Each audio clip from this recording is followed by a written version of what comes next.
Hello Rifters, I'm going to tell you a little bit about these puppies. The fact that if your IPD is narrow or wide, mine's narrow, I hope I don't look too strange, I think it's just my head is small, then you don't quite look through the center of the lenses and you get a bit of blur. And if you move your head from one side to the other, you'll notice that you can line up your eyes and it can be quite clear, but just only one eye at a time. And for some people it's quite extreme and quite bad. The DK2 definitely has a better, what they call, I think, the exit pupil, the size of the sweet spot. Although some people say no, but I do find that it's a lot clearer than the DK1, which was almost impossible for me to use, or at least my tolerance for it was low enough that I felt like solving this issue. So I had a lot more luck this time around with the DK2 because I figured out the software side as well. The idea is to be able to move your lenses so that they are in line with your eyes.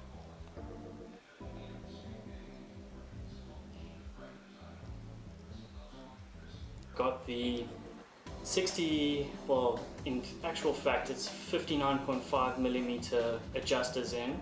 The adjust on the right shifts it to the left and the left one to the right, so they become more narrow. And yeah, using pretty much the same mechanism that Oculus designed. So you can easily take it in and out.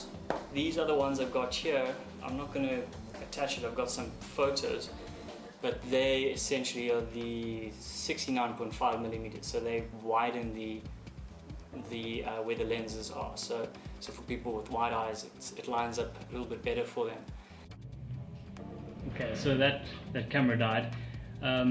What I was going to explain is how my first experience with these when they first arrived. I mean, just they come in a box like this from Shapeways, and a packet like this, you'll get it like that. So these arrived after quite a while, and I placed them in. It fit, that was cool. Loaded up the Oculus demo scene, and I could see it was clear already, but there's not much going on in that scene. And then I loaded up Elite, and I think for the first time I had I had definitely a much greater sense of presence.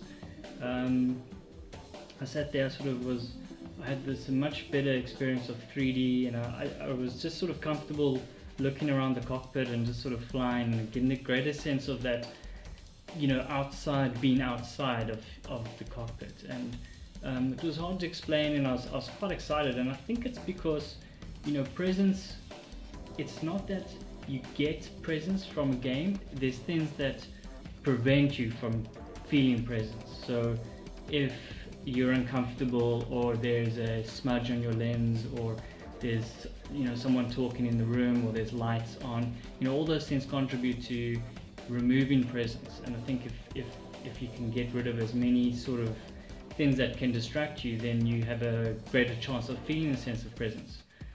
So for me, the reason I think I had such a great experience was because it was now very clear for me, and the DK2 is much better resolution than I've enjoyed with the DK1, and obviously it's Elite. So yeah, it was great. So I was like, okay, cool, this is really cool. Geez, my hands look huge.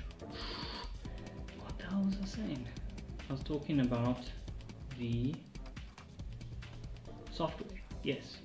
The software that Oculus has produced in the SDK still assumes that the lenses are in the original position. So when you change these lenses, and if, for example, you move them inwards, your eyes almost need to look slightly outwards to see that infinite plane.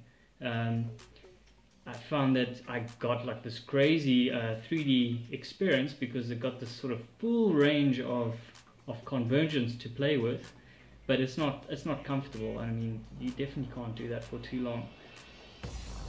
The same thing happens if you move the lenses out, then your eyes will be slightly converged, looking at what would be normally just straight forward. Okay, we're talking about millimeters. We're moving the lenses out millimeters, so it's maybe not as extreme as what my hands are showing here, but for long periods of use, it's not comfortable. So guys, we're starting to make changes directly to the DLLs and the compiled C++ stuff, like directly changing the hex values to fix chromatic aberration, or not fix it, but to tweak it. So I used the same technique to go and opened up the project and found the variables that deal with the setting, the lens separation specifically, and tweaked those. So changed them from 63.5 millimeters, which is the distance, to the ones that I'm using, which is 59.5. So for the various DLLs, for Unity stuff, the Oculus plugin, I would open that up, edit it, and boom, it was awesome. I think that there's perhaps some more tweaking. I'm not too sure how much Oculus has sort of invested in seeing how their calculations work when that variable is changing, because I found that maybe making it a little bit more or a little bit less than what the adjusters were specifically helped.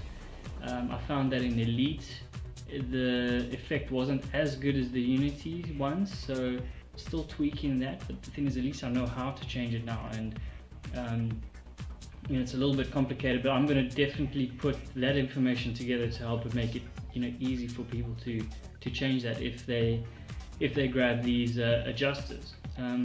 So the combination of the adjusters and making the change to the software is actually really awesome. It's super clear for me at least, and yeah, I think if we haven't quite got it right, it's just a little bit of tweaking to see what's most comfortable. Okay guys, that's a wrap.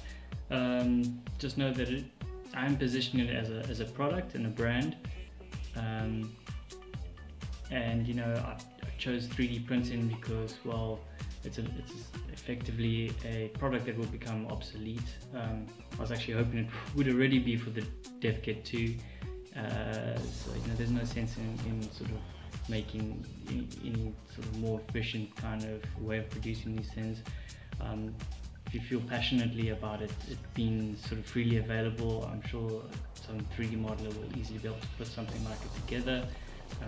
The VR Gear product really is not just the design itself, but just the thought that's gone into it, and the research, and I've got your backs on the software side. So yeah, grab the colored ones, they're really cool. Otherwise the cheapest ones are the white ones. Cool, cheers.